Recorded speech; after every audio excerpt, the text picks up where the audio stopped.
चलिए जी, last class में मैंने आपको ये एग्जाम्पशन बताई थी क्या क्या एक्सक्लूड है। नंबर 1 सप्लाई एग्जाम्प्ट जो होगी कौन सी, इंटरेस्ट वाली, वो एग्जाम्प्ट है। दूसरा आप कोई भी उससे पहले जो सप्लाई कर चुकी है वो एग्जाम्प्ट है। एग्जांपल आपने शायद पढ़ लिया था, जब देखिए कोई डाउट है बताइए। मीनिंग आज आपने पढ़ना है, मेन एग्रीगेट टर्नओवर का मीनिंग क्या है, बड़े ध्यान से पढ़िए, बड़ा इंपॉर्टेंट है, ये टेक भी कर लीजिए, important. Number 1 aggregate turnover means the aggregate value of all, किस किस का टोटल होगा। नंबर 1 टैक्सेबल सप्लाई, हाँ जी सर, जो सामान हम टैक्सेबल गुड्स बेच रहे हैं। नंबर 2 जो आप एग्जाम सप्लाईज कर रही हैं उसका भी टोटल किया जाएगा, अदर देन कुछ एग्जाम ऐसी थी जिसको हम टर्नओवर का पार्ट नहीं मानेंगे। कौन सा, नीचे लिखा हुआ है, दोबारा दिखा दूंगा, ये रहा बी पॉइंट, पढ़ लीजिए इसको आप। एग्जाम अगर एग्जाम बी है तब भी ये टर्नओवर पार्ट नहीं बनेगा। क्या पॉइंट है, अगर आप सप्लाई करती हैं सर्विस बाय वे ऑफ क्या, एक्सटेंडिंग डिपॉजिट, लोन और एडवांस, जिसके बदले में आप क्या कमाती हैं, इंटरेस्ट एंड डिस्काउंट, ये आज भी आपके टर्नओवर का पार्ट नहीं बनेगा। इसके अलावा मैं कोई प्रोडक्ट बेचता हूं, वो एग्जाम्प्ट है, मतलब 15 लाख के प्रोडक्ट बेचे तो 15 lakh is also count for the 1.5 crore limit के लिए 15 लाख भी काउंट किया जाएगा। लोगों को ये था कि शायद एग्जाम तो माफ करना चाहिए आपको जिस पर टैक्स ही नहीं, टर्नओवर इज अ टर्नओवर, चाहे वो टैक्सेबल है चाहे वो एग्जाम। हाँ एक चीज छोड़ दी, क्या, लोन्स डिपॉजिट। ओके। नंबर 3 अगर आप एक्सपोर्ट करेंगी वो भी आपकी टर्नओवर का पार्ट बनेगा। नंबर 4 अगर आप इंटरस्टेट सप्लाई करेंगी, इंटरस्टेट, वो भी आपका टर्नओवर का पार्ट बनेगा। 4 पर्सन हैविंग द, क्या था जल्दी बोलेगा, same PAN number, computed on क्या, ऑन इंडिया बेसिस। एक्सक्लूड क्या नहीं जोड़ेंगे, कॉमन सेंस, कोई भी टैक्स पार्ट नहीं बनेगा। अब बिल के अंदर कॉमन सेंस है, 15 लाख का सामान दिया, 5% टैक्स लग गया, 1575 हो गया, तो turnover is 15 lakh, not the 1575। तो taxes are not a part of turnover, basic doubt बच्चेगा। नंबर 2 ये पॉइंट समझाइए, बहुत सही पॉइंट है, बताइए ध्यान से, बहुत सही पॉइंट है। बी तो मैंने बोल दिया, ए बताइए क्या कहना चाहते हैं। बहुत बढ़िया पॉइंट, अगर आपको कैच करे तो बताना। The value of inward supply, word यहाँ पे इनवर्ट सप्लाई है, एक्चुअली वर्ड यहाँ पे मीनिंग सेल से है, यहाँ पे मीनिंग, हाँ जी सामान दिया,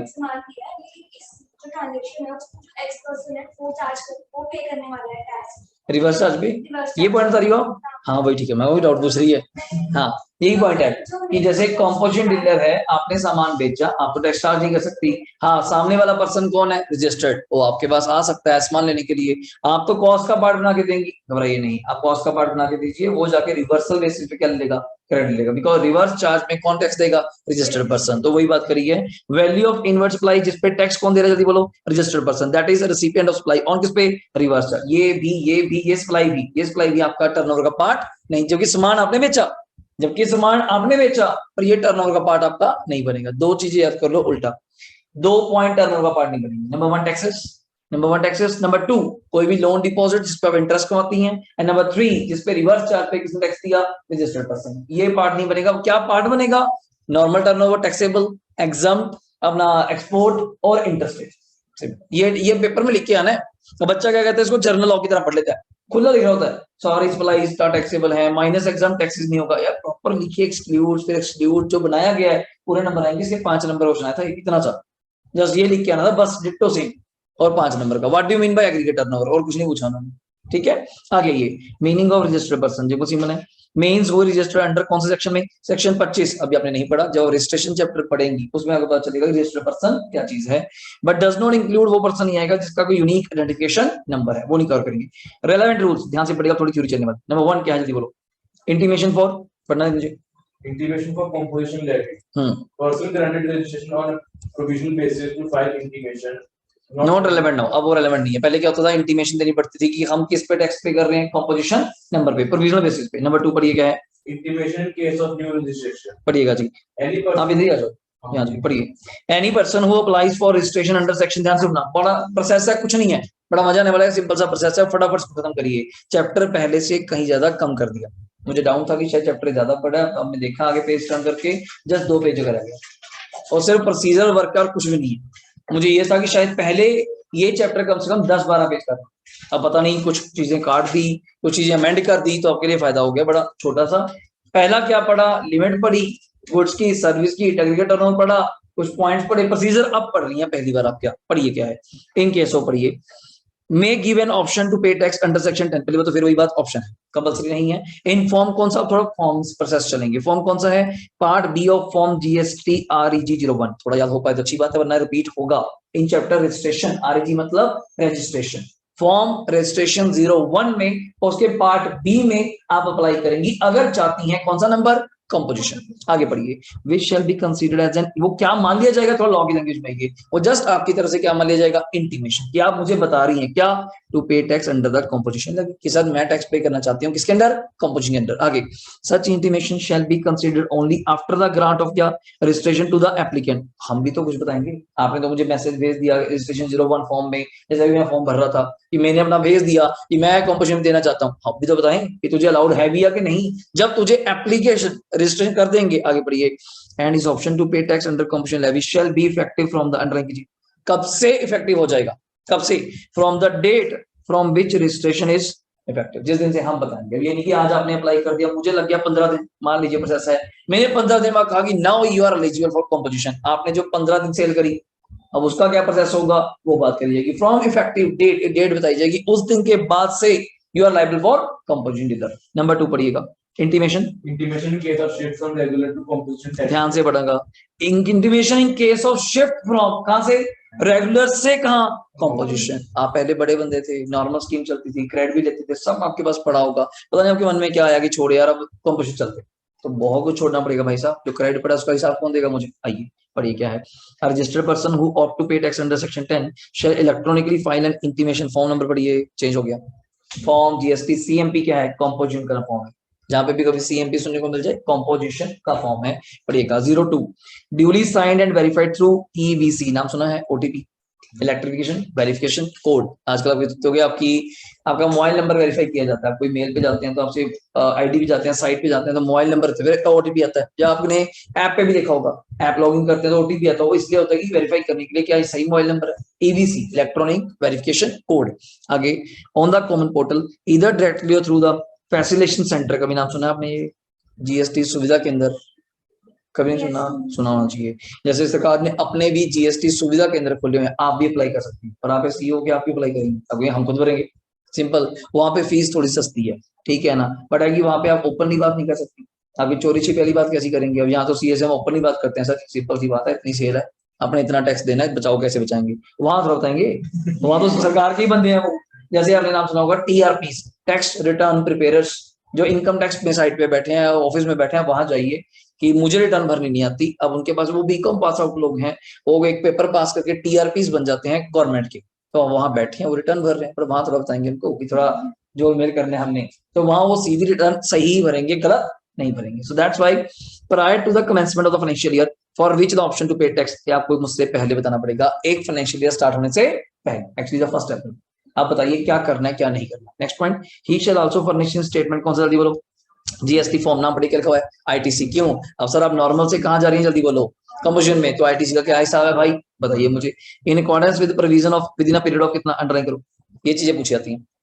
अगर आप जाएंगी तो पूछेगा आपसे 1 मकर में सीधा ही आईटीसी कितने दिनों में सबमिट करना है, रिपोर्ट रिटर्न 60 दिन from the commencement of the relevant क्या फाइनेंशियल ईयर से। Any intimation in respect of any place of business in any state और यूटी, पता नहीं आप कहां स्टेट की, अब मान लीजिए 3-4 स्टेट में मिक्स तो होगा नहीं कि 2 स्टेट में कंपोजिशन है, 1 स्टेट में नॉर्मल है ना, तो सर वो या तो सारे नॉर्मल होंगे या सारे कंपोजिशन होंगे। पढ़िएगा, shall be deemed to an intimation in respect of, बड़ा अच्छा पॉइंट का मीनिंग चाहिए, deemed to be intimation in respect of all other place of business registered on the same PAN number, मतलब बताइए।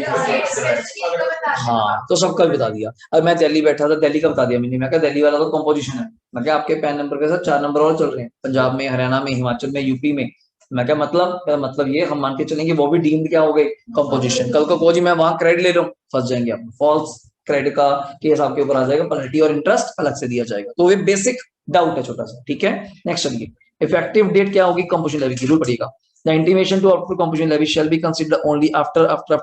grant of क्या registration to the applicant. Further, this option to pay tax under composition levy shall be effective from the effective date of क्या registration as specified below. ये बना दे rule आपके, जल्दी बोलिएगा,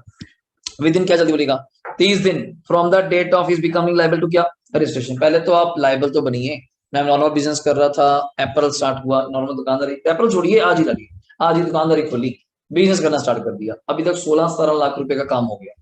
अगर सर्विस है तो 20 लाख की लिमिट है फॉर ग्रांटिंग रजिस्ट्रेशन, ये नंबर वहां पे भी रिपीट होगा सारा लॉ डिटो सेम। अगर गुड्स में काम कर रहा हूं तो 2 लिमिट्स हैं, 20 और 40, 20 कुछ अदर स्टेट्स में, 40 कुछ अदर में, मान लीजिए पंजाब में हूं तो 40 होगा, सिंपल पंजाब हरियाणा 40 में आता है। तो मेरा मान लीजिए अभी तक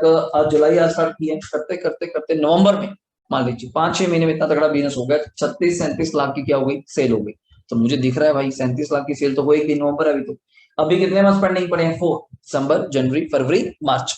मैं 3 लाख की तो मन करे शायद अभी ना हो जाए, तो मैं लाइबल तो हूँ,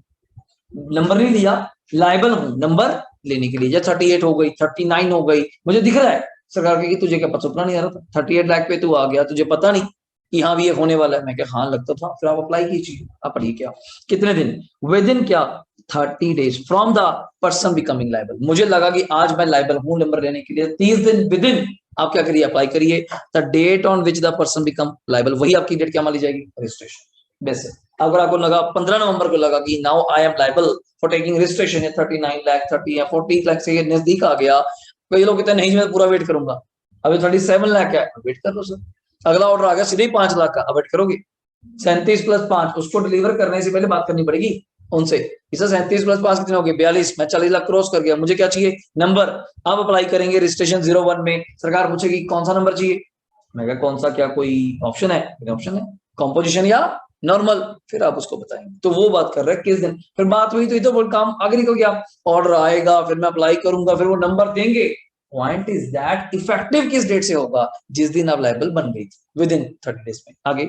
आफ्टर एक्सपायरी ऑफ 30 दिन जाएंगी, from the date of is becoming liable से द डेट ऑफ क्या, फिर रजिस्ट्रेशन, जिस दिन आपको रजिस्ट्रेशन देंगे। फिर अगर पहले जाएंगी तो बेनिफिट दे दूंगा बैक डेट का, अदरवाइज जिस दिन लाइबल हो गई उस दिन जाएंगी, जिस दिन सर्टिफिकेट मिलेगा जो डेट लिखी आ जाएगी उस दिन से आप क्या है, लाइबल। नेक्स्ट पढ़िएगा, कंडीशंस एंड रिस्ट्रिक्शंस है कुछ आपके ऊपर, क्या मुझे तो कुछ दिखी लग रही है,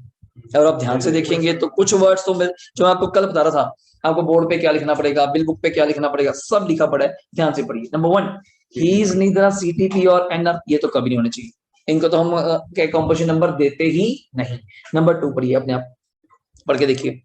the goods held in stock by him on the appointed day, appointed समझते हैं, जिस दिन आपने कंपोजिशन नंबर ऑप्ट कर दिया, appointed day कोई भी हो सकता है, सिंपल। आगे पढ़िए, have not been purchased in the course of क्या, interstate trade or commerce, और imported from a place क्या, outside India, और received from his क्या, branch situated कहाँ पे, outside। उस दिन से सारे काम आपको बंद करने पड़ेंगे। क्या क्या काम बंद करने पड़ेंगे, नंबर 1, आप इंटरस्टेट परचेज नहीं कर सकते, आप आउटसाइड एक्सपोर्ट नहीं कर सकते, इंपोर्ट बाहर से। अगला पॉइंट, अपनी ब्रांच कोई आउटसाइड स्टेट है उसको ट्रांसफर नहीं, बता दो दायरा फिक्स है, आप विद इन अपना स्टेट ही क्या कर सकते हैं, सब कुछ खेल सकते हैं, बस सीजीएसडी रहेगा, आईजी नहीं रहेगा, बात करो ठीक है। आगे,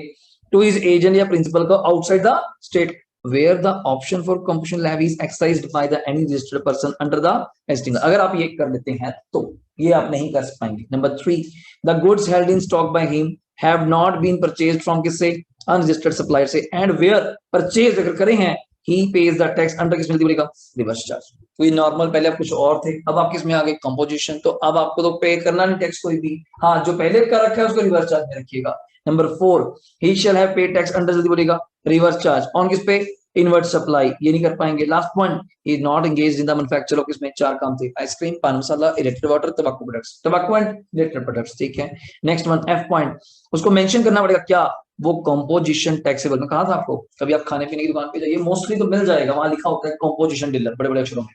ठीक है ना। आगे लिखा होता है, ये भी लिखा होगा, not eligible to collect tax on supply. देखो मेरा काम कहना है, अगर आप फिर भी नहीं पढ़ पा रहे तो गलती आपकी है, हम तो बिल के ऊपर भी लिखा हुआ है कि हम टैक्स कलेक्ट नहीं कर सकते, लोग फिर ले रहे हैं या फिर दे रहे हैं, तो गलती फिर आपकी भी, और वो तो फ्रॉड कर ही रहा है तो आपके साथ भी गलती हो रहा है। अगला point, at the top of the bill of, under नहीं करी, at the bill of supply, 2 word नहीं आए। जो बंदा टैक्स इनवाइस देगा, मतलब टैक्स लगा के देगा, वो बोलेगा टैक्स इनवाइस। आज के बाद कभी आप किसी का बिल देखिएगा घर पे पड़ा होगा, अगर उस बिल पर लिखा हुआ बिल ऑफ सप्लाई, आप दूर से बोल सकते हैं पक्का ये बंदा कौन है, कंपोजिशन, क्योंकि वो कभी भी टैक्स इनवाइस नहीं दे सकता, वो क्या देगा, हमेशा बिल ऑफ सप्लाई देगा। देखिए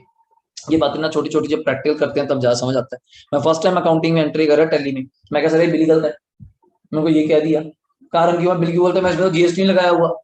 कहते हद होगी, बिल गलत होगा, कैसे कहते लिया कौन सा देखते हैं, उस पर लिखा हुआ बिल ऑफ सप्लाई, कहते ये कंपोजिशन है, ये बंदा टैक्स चार्ज ही नहीं कर सकता। मैं आपको कैसे पता चला कंपोजिशन है, कहीं मैंने तो पूरा पढ़ लिया इंग्लिश, कहीं नहीं लिखा हुआ सीओएमपी, कुछ लिखा हो कंपोजिशन कुछ तो हो, कहते ऊपर लिखा तो है बिल ऑफ सप्लाई। अच्छा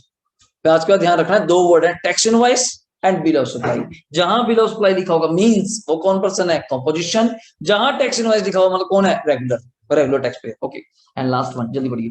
ये फिर लिख दिया, क्या लिखा हुआ है, he shall mention the words composition taxable person कहाँ पे, on every notice or sign board displayed at a prominent place, जैसे अपने बाहर बोर्ड लगा है एसडी कॉमर्स का, वहां नीचे लिखना पड़ेगा आपको बड़े अक्षरों में चेक लगा के composition डीलर, जो भी आप लिखेंगी, at his principal place of business and every additional place of, हर जगह, ये नहीं मैंने कहा लिख दिया मैंने एसडी कॉमर्स एक जगह, नहीं, जहां जहां आपके ऑफिसेज हैं सब जगह लिखा जाएगा कंपोजिशन डीलर। ये कुछ कंडीशंस एंड रिस्ट्रिक्शंस हैं। नेक्स्ट पढ़िए 5.2 क्या कहता है, no need to furnish fresh intimation for composition, क्या, एवरी ईयर। कॉमन सेंस अगर आप कंपोजिशन में, मैं आपको बोलूंगा हाँ जिस दिन लिमिट क्रॉस हो जाएगी उस साल जरूर पूछूंगा। अगर आप मुझे कुछ नहीं बताएंगी, आप 1 करोड़ 1.25 करोड़ 1 करोड़ 1.25 करोड़ में खेल रही हैं, हर रोज कंपोजिशन चलती जा रही है, मुझे बार बार बताने की जरूरत नहीं, सर मैं कंपोजिशन में, सर मैं कंपोजिशन में नहीं, जिस दिन तोड़ेंगी उस दिन जरूर बता देना कि मैं बाहर जाना चाहती हूँ, नॉर्मल में मैं जाने दूंगा, या जिस दिन लिमिट ही क्रॉस करगी फिर तो बताने की जरूरत ही नहीं, क्यों, आपका अप्लाई नहीं होगा। अब डे 1 से किसमें आ जाएंगी, नॉर्मल। पढ़िएगा,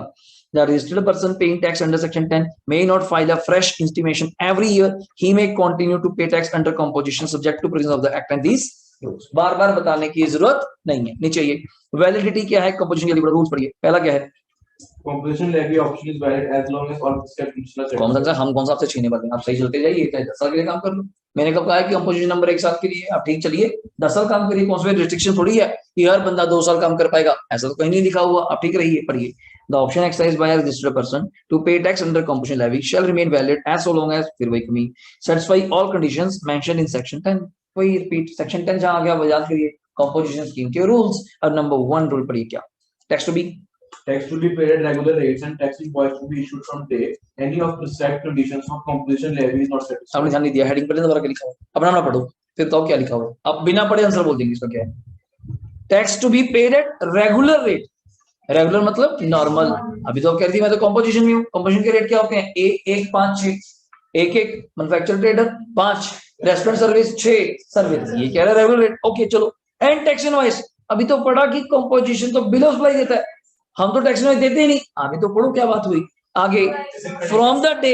जिस दिन से कंडीशन तोड़ी। तो यार कॉमन सेंस है, अभी तो आप बोल रही थी कल परसों 1.5 करोड़ की लिमिट क्रॉस करी, ऑर्डर आया, सारी कंडीशनें दोबारा जो नॉर्मल पे दोबारा टैक्स इनवॉइस देना शुरू, कोई कंप्यूटर कोई हमारे आदमी तो है, टैक्स इनवॉइस टाइप करना क्या चक्कर है, टैक्स लगाना शुरू कर देंगे, आईटीसी देना शुरू कर देंगे, सब कंडीशनें दोबारा क्या हो जाएंगी, एड बैक। हाँ कुछ फॉर्म वगैरह होते होंगे, आपको बताना पड़ेगा, पढ़िए सब। मैं इसलिए पढ़ा रहा हूँ इतना डीपली कि आपको हेडिंग पढ़कर लॉ याद आ जाए, इसमें क्या होना चाहिए इसके अंदर, आप खुद ही मुझसे पहले बोलेंगे इसमें कौन सा कोई आपका कंपनी लॉ टाइप है कि हमें पॉइंट्स पढ़ने हैं, या लिखा लिखा है वही है, हाँ फॉर्म नंबर हो सकता है, डेज, नंबर ऑफ डेज आपको लर्न करने पड़ सकते हैं, और कुछ नहीं होगा। पढ़िए, the person paying tax under composition levy shall be liable to pay tax at regular जिस दिन वो he ceases छोड़ेगा, satisfy any of the condition prescribed for composition levy, further he shall issue, क्या करने लग जाएगा, टैक्स इनवॉइस देगा for every taxable supply। 10 रुपए का सामान बेचेगा तब भी टैक्स इनवॉइस जाएगा, लाख रुपए का सामान बेचेगा तब भी टैक्स इनवॉइस जाएगा। आपने चीज देखी होगी सर, अगर हम कह रहे हैं कि मान लीजिए बंदे के पास रेगुलर नंबर है, आप कह रहे हो भी, अगर वो छोटा छोटा सामान बेचता है 10 20 15, अगर वो ऐसे बिल काटने लग गया तो बहुत दिक्कत है। मैं कहा बिल्कुल जेन्युइनली दिक्कत है। आप स्टेशनरी शॉप पे जाती है, नीचे गंभीर पे कोई बंदा गया, पेंसिल ले लिया, पेन ले लिया, कॉपी ले लिया, पर कितने सारे कस्टमर आते होंगे शाम को 500, क्या वो हर को बिल देते हैं, हम लेते भी नहीं, पहली बात, ठीक है ना, तो बिल लेते भी नहीं और देता भी नहीं, सिंपल है। तो वो कैसे करते होंगे सर, वो शाम को सन्ड्री बिल काट देते हैं, सन्ड्री समझते हैं, कटी एक एंट्री कैश टू सेल, उसमें बिल चार्ज कर देते हैं। दिन में पता चल गया कितनी सेल हुई, मोटा मोटा 10,000 की सेल हुई, एक ही बिल काट देंगे, cash on debit to sundry sales. उस 10,000 के अंदर टैक्स दिखाया जाएगा, मे बी 5 है, मे बी 6 है, मे बी 12 है, उसके अंदर अगर ऐसे काटने लगे तो पागल हो जाएंगे। आप पड़ गए वहां पे, पेंसिल चाहिए, हाँ जी ले लो, कितने की, 5 की, बिल है, वो 2 बार को देखिएगा तो कौन है भाई, 5 का बिल, मैं मेरा मेरा मालिक का विश्वास नहीं करता, बिल चाहिए, अब कहाँ देंगे उसको बिल, हाँ टाइम ज्यादा लगेगा, तो बहुत दिक्कत है इसमें की। आप पेट्रोल पंप से पेट्रोल डलवाती हैं, ठीक है ना, डीजल डलवाती हैं, आप बिल मांग सकती हैं, कहीं मांगे, आप मांग सकती हैं आपको। अगर आप जेन्युइनली चलेंगी, जब आप बिजनेसमैन बन जाएंगे, या बिजनेस में खर्चा क्लेम करना होगा डॉक्यूमेंटेशन के लिए, आपने लिखा पेट्रोल एक्सपेंस, 1 लाख का तेल लग गया, मेरी गाड़ी में 2 गाड़ी है, कितना लग जाता है, अब डीजल लगाना करते हो 1 लाख 1.25 लाख का डीजल है, मैं खर्चा बुक करूं पीएनएल में, टू पेट्रोल एक्सपेंस या फ्यूल एक्सपेंस, तो आईटीओ मुझसे क्या मांगेगा, बिल। मैं क्या गाड़ी है चलाई है, कहता ये मैं थोड़ा मान तू जिंदल लगा के रख इसको, बिल कहाँ पे है, क्या तुझे पेट्रोल पंप ने बिल नहीं दिया, तो वहां पर जीएसटी का चक्कर नहीं है, वहां प्रूफ का चक्कर है, एविडेंस। तो एविडेंस क्या चाहिए, बिल मिलेगा, आप पहले ही उसको कहिए क्या बिल चाहिए, कोई दिन तेल डाल रहा है आपको बिल नहीं मिलेगा, हाँ टाइम ज्यादा लग जाएगा, 5-10 मिनट लग सकते हैं, मे बी बिल कौन काटेगा, अंदर ऑफिस से आके लेना पड़ेगा, वो डिफरेंट पॉइंट है। आप पर जल्दीबाजी में होती है, फटाफट करे या चलें, ठीक है ना, बट बिल आपका लेना जरूरी है अगर आप लेना चाहते हैं, ना भी लीजिए। अब आप नॉर्मल स्कूटरी में जाते हैं, जो 100 रुपए का तेल बुलाया बिल दे, मैं मांग सकता हूँ, वो मना नहीं कर सकता कि 100 रुपए का तेल है तो तेरा सिस्टम है तो कंज्यूम्ड है, ना ना ना ना, बिल्कुल भी मना नहीं कर सकता। आपको क्या पता, मैं रिकॉर्ड रखता हूँ जी,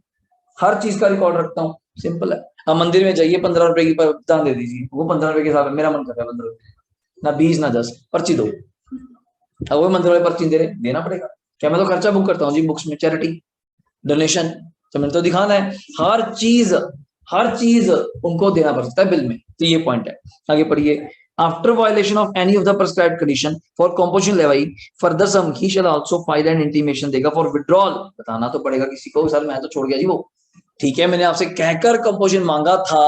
हर साल की तरह, बट इस साल थोड़ी गड़बड़ हो गई, मैं 1.5 करोड़ क्या कर गया अचीव, और मेरा मन भी कर गया कि हमें नॉर्मल आईटीसी ले लेना चाहिए। तो बताइए सर, स्कीम का फॉर्म क्या है, जीएसटी CMP 04। अच्छा है, याद हो जाए तो बहुत बढ़िया, मेन कुछ हो जाए, CMP 04, 02, 01, तो बेसिक ये रिपीट भी होंगे under chapter registration, 12 number chapter है, फिर रिपीट होगा सारा, डेटा कॉपी रिपीट है, वहां तो एक पूरा चार्ट बना पड़ा है,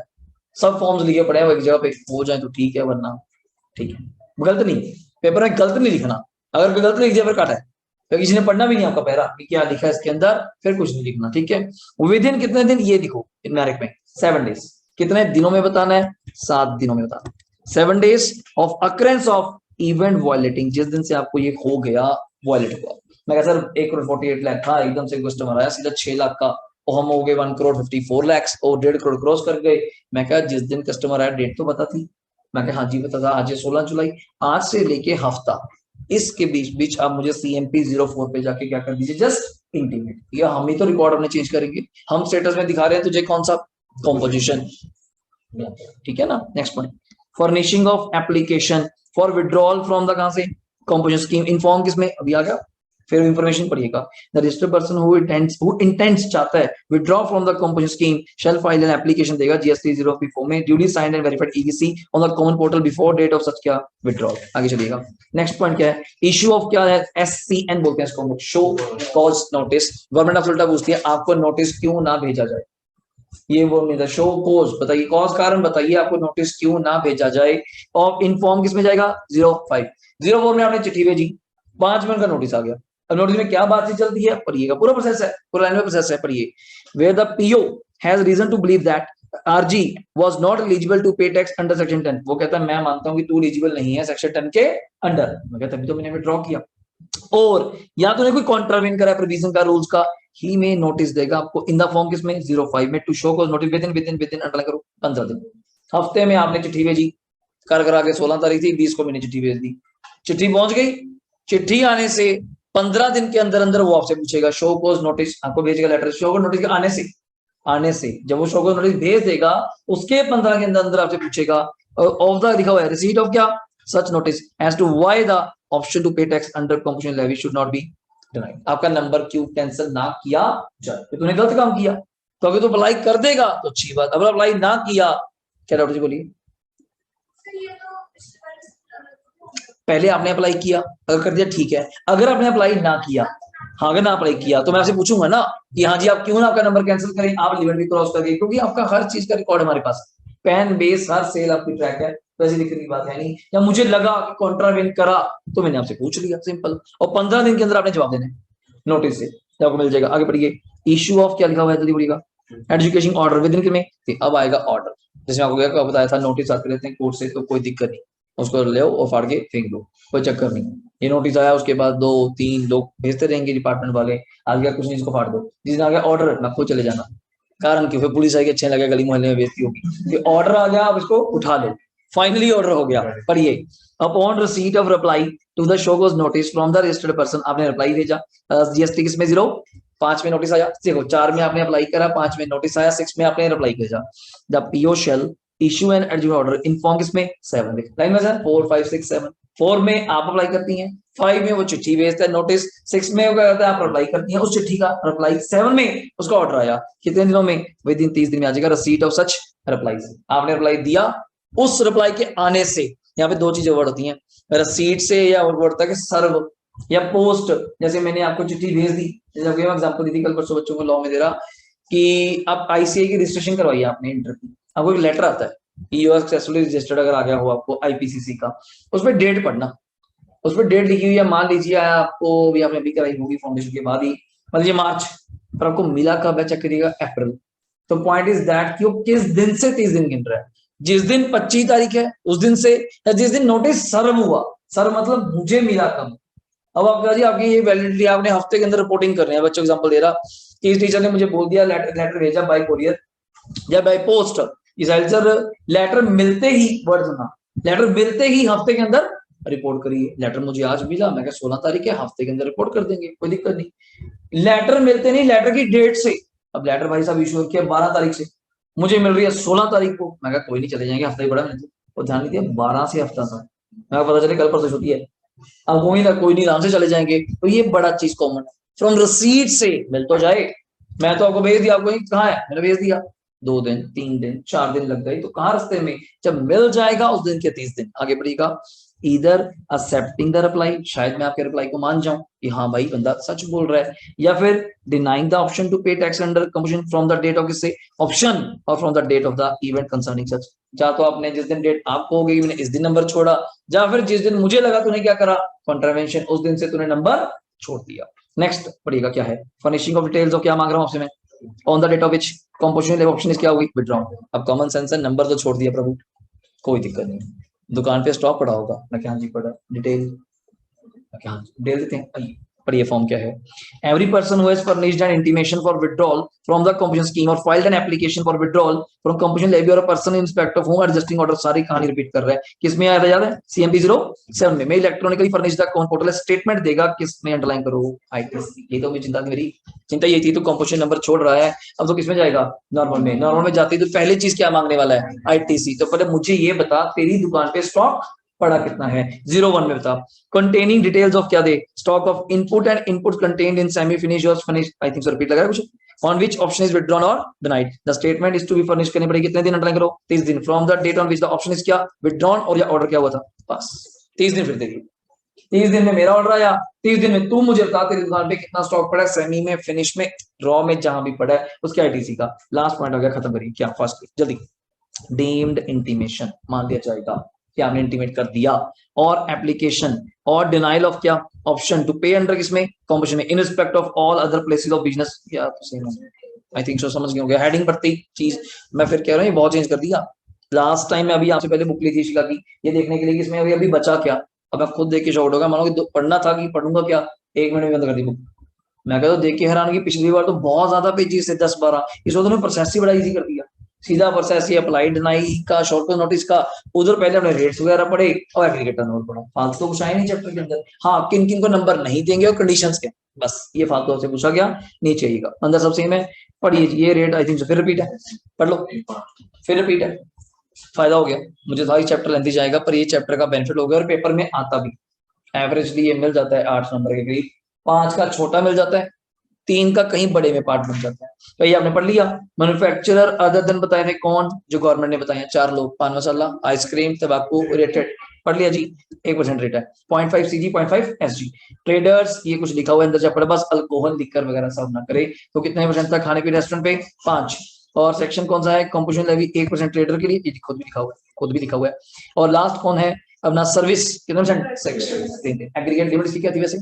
50 किस स्टेट के लिए, यहाँ स्टेट वाइज कोई चक्कर नहीं है, आपका उसमें था वो 75 लाख जो आपकी 7 सिस्टर एक उत्तराखंड वाला, ठीक है ना, उस अकॉर्डिंगली, तो बेनिफिट्स पढ़ लीजिए, बेसिक है, जल्दी पढ़िए फास्ट, जल्दी पढ़िए, अपना अपना पढ़ लीजिए, कोई डाउट है तो मुझे बताइए, मैं उसको अभी पॉइंट लेके खत्म करूँ। रिलीफ टू स्मॉल टेक्स्ट, नाम ही कितना प्यारा बोल, स्मॉल टैक्स पेयर, छोटे टैक्स पेयर्स के लिए नंबर है, नॉट आम लोगों के लिए, so that they need not the burden with the compliance provision के साथ, no elaborate accounts and record, ये तो है कोई फालतू अकाउंटिंग, टैली, जीएसटी कुछ नहीं मेंटेन करना, क्योंकि ना दायरा बढ़ गया था सर, जब से अकाउंटिंग के अंदर जीएसटी आया, हर एंट्री के अंदर रिकॉर्ड रखना, इनपुट अलग से शो करना, बहुत काम बढ़ गया था, तो अकाउंटेंट भी पैसे वैसे मांगेंगे, देखो एक आम क्लाइंट का हम 4 से 5 हजार महीना लेते हैं, एक नॉर्मल बात है, वैसे मार्केट में तो रेट बहुत आता है, ये तो एक नॉर्मल सी है जो बिल्कुल भी फ्रेशर है, 4-5 हजार में काम कर रहा है, वरना बुक कीपिंग समझते हैं, general ledger, tally, accounts maintain करने का पैसा ही इसमें, एक्चुअली पैसा ही बुक कीपिंग में, और किसी में पैसे नहीं, लोग सोचते हैं हम सीए बनते हैं, सीए बन के भी पैसा बुक कीपिंग में, और जिसको बुक कीपिंग आ गई वो कभी मार नहीं खाएगा। इनकम टैक्स रिटर्न है, साल में एक बार भरनी है, उसमें क्या रिटर्न है, 3,000 ले लेंगे, 4,000 ले लेंगे। बुक कीपिंग का महीने का आम से आम 8,000 रुपये, 9,000 रुपये है, साल का मल्टीप्लाई करिए। करना आपने नहीं है, करना किसी ने, पेड स्टाफ, आर्टिकल्स, एक बंदे से। एक बंदे की आजकल तो फर्म में ही 3-3 4-4 है, कमाई जोगी तो बहुत तगड़ा काम है बुक कीपिंग में है। और बुक कीपिंग से ही जीएसटी है। पहले 3-3 काम अलग थे, अकाउंटेंट अलग था, सेल टैक्स अलग था, सर्विस टैक्स अलग था, एक्साइज का काम अलग था, तो पैसे ज्यादा बनते थे, इनकम टैक्स अलग था। अब सारा पैकेज बन गया। अब लोग भी ये एक ही ढूंढते हैं जो मेरा इनकम टैक्स भी देख ले, जीएसटी भी देख ले, बुक कीपिंग भी। अब कैसे लगेगा, बुक कीपिंग और मेंटेन करता है, अच्छा उससे डेटा लेकर आओ, फिर मुझे दो, फिर मुझे नहीं पता उसने क्या करा है, उसको बिठा के रिकंसाइल कराओ, भाई गलत है सही है, क्या लिख रहा है क्या ना, हमें नहीं पता। अब अपना ही बंदा करेगा। हाँ ये जरूर हो गया, अब इनकम टैक्स लोगों का आज भी किसी का अलग है, पर जीएसटी और अकाउंटिंग सेम, क्योंकि जीएसटी चलता ही किससे है, टैली से, वहीं से डाटा इंपोर्ट हो जाता है जीएसटी पोर्टल पे। कभी जैसे प्रैक्टिकल आपको रिटर्न भर के दिखा देंगे कि कैसे उन्होंने डाटा यहाँ से इंपोर्ट किया जीएसटी पोर्टल, वहां पे खुद दिखा रहा है CGST SGST import output net करके कितना पे कराया, रिटर्न ना भरी तो 50 रुपए पेनल्टी, वो भी कैसे सॉफ्टवेयर अपने आप उठा रहा है, वो सब आपको प्रैक्टिकल यहाँ पे दिखाया जाएगा। नेक्स्ट पढ़िए, क्वार्टरली रिटर्न्स तो इनकी है ही है, सिंपल ईयरली रिटर्न भी एक है। Need not to worry about the classification of goods, आपको याद होना चाहिए, मैंने आपको फर्स्ट डे बताया था कुछ एचएसएन कोड बताया था आपको, एक एचएसएन कोड्स हैं हर चीज के, जैसे मान लीजिए कपड़े के, शूज के, प्लास्टिक का, आयरन का, सबके कोड्स हैं। तो जब वो आम दुकानदार से कहीं लेने जाते हैं ना सामान, तो बड़ा सोच समझ के बिलिंग करते हैं। वैसे तो आजकल कंप्यूटर में फीड हो गए, हाँ आजकल तो वैसे फीड ही हो गए, हम 10 प्रोडक्ट में डील कर रहे हैं तो 10 ही के कोड होंगे। ऐसा तो है नहीं कि हर रोज कोई नया प्रोडक्ट आ जाता है दुकान पे कि इसका कोड कुछ और है। अब स्टेशनरी है तो स्टेशनरी में ही लाई करेगा ना, पर उसमें भी बड़ा डीपली जाए तो कोड सबके अलग अलग है, 6614, 6613, 6612। अब कहते सर है तो 66 ही ना, वो तो स्टेशनरी का हो गया, अंदर कौन कौन सा कोड है। तो यहाँ ऐसी चिंता करने की जरूरत है, बिल में दिखानी नहीं, सीधा बिल काटना है, 1 लाख का सामान गया, जीएसटी चार्ज नहीं करना, बात खत्म। तो वहां बड़ा डीपली कंसेप्ट है। कभी आपने घर के लिए सामान लिया हो, आप फैन ट्यूब लाइट्स वगैरह कभी देखना, वो प्रॉपर बिल मिलता है। कोई वो दुकानदार बड़ी होते हैं या जो इलेक्ट्रिक का काम कर रहे हैं, ठीक है, उन्हें वहां प्रॉपर एचएसएन कोड तक मेंटेन किया होता है, हमारा कोड सर्विस इसमें आता है। Next, not required to raise any क्या tax invoice, but simply need to issue क्या bill of supply where no tax will be charge from the, दोबारा फिर बोल दिया, इससे सिंपल नहीं हो सकता, ठीक है। Next one, statement of payment of self assessed tax to file of quarterly tax देना, डेट भी आ गई, किस दिन देना है। Every person who has opted for composition shall furnish a statement every quarter as a case may be. Detail of payment of किसमें देगा, जीएसटी सीएमपी इसमें 08, सीएमपी पहले आया था 7 में लास्ट, और 8 उसके बाद, लाइन वाइज 4 5 6 7 8, थोड़ा याद करने का पैटर्न बन जाएगा। सेंट्रल जो भी होगा 18th डे ऑफ मंथ में अंडरलाइन करो, सक्सीडिंग सच क्वार्टर। एग्जांपल लो, अप्रैल मई जून का क्वार्टर कौन सा हुआ, 30 जून, 30 जून तक के क्वार्टर का टैक्स कब देना है, 18th जुलाई, गुड वन, ठीक है। एनुअल फर्निशिंग रिटर्न कब देनी, जल्दी बढ़िया। Every person who has opted for composition scheme shall furnish a return for every financial year as the case may be, part thereof GSTR किसमें फॉर्म, ध्यान दीजिएगा, CMP ITC कुछ नहीं, GSTR, this is the main returns। GSTR जो बोलते हैं GSTR 3B, कभी नाम सुना है, GST में कभी रिटर्न सुन, GSTR 2, GSTR 1, GSTR 2A, GSTR 3B, 3B tax की है जहाँ पेमेंट टैक्स जाता है, 3 सिर्फ आउटवर्ड सप्लाई की है, GSTR 1 मतलब 2 परचेज की है। ये सब अलग अलग रिटर्न्स के नंबर दिए हुए हैं, 4 में देंगे, जिसके साथ ऑन और बिफोर कब देना है, 30th of April following the end of क्या फाइनेंशियल ईयर। इसकी थोड़ी सी एनुअल रिटर्न जल्दी जाती है, नॉर्मल बिजनेसमैन की एनुअल रिटर्न के लिए 6 महीने दिए गए, 6 महीने समझते हैं। 22-23 चल रहा है, 22-23 कब खत्म होगा, 31 मार्च 23 को, 31 मार्च 23 को एक साल खत्म हुआ, इसकी एनुअल रिटर्न कम से कम 30 सितंबर, और एक डेट और दी है एनुअल रिटर्न की, व्हिच एवर इज अर्लियर, वो बहुत दूर है, इसकी तो साथ के साथ ही है 30 अप्रैल, मतलब हार्डली हमारे पास काम खड़ा होता है, 31 मार्च आया नहीं, इतने में एनुअल कंपाउंड है, पता कहता है एनुअल में क्या दिक्कत क्या सर, क्वार्टरली भरी पड़ी है, 4 सेमेस्टर का, मतलब 4 क्वार्टर्स का टोटल कर दो, नहीं, उसमें जो चेंजेस होती हैं, किसी में सेल कम हुई, वापसी हुई, रिटर्न हुई, और सब ऐड करके दोबारा से फाइल करनी होती है आसान काम है, दिक्कत कोई नहीं। तो इनके लिए जस्ट 5 रिटर्न है, कहीं आम बंदे के लिए 25 है, तो इनके लिए 5 है, थोड़ा काम कम नहीं है सर, ठीक है। आगे पढ़िए कुछ, फिर वही बात मेरी, ये बॉक्स आप खुद पढ़ा करो जो भी, और यहाँ पे आगे एफएक्यूज, जल्दी जल्दी एफएक्यूज पढ़िए, अपने अपने एफएक्यूज पढ़िए जल्दी फास्ट।